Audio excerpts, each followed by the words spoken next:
Hi friend, তোমরা তো জানো যে বাচ্চাদের সেন্টারে 3 মাস কি 1.5 মাস 2 মাস পর পর চেক আপ হয়। তো রাজারও সেরকমই একটা কিছু ছিল।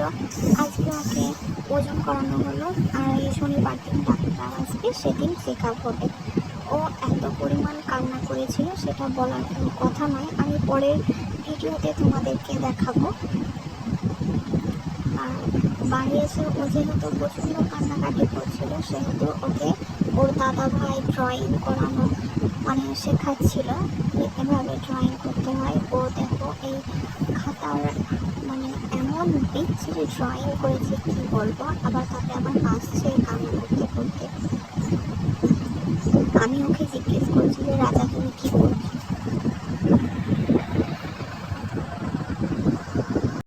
বলে আমাকে কি একটা ভাষা বলো, সেটা আমি বুঝতেই পারিনি।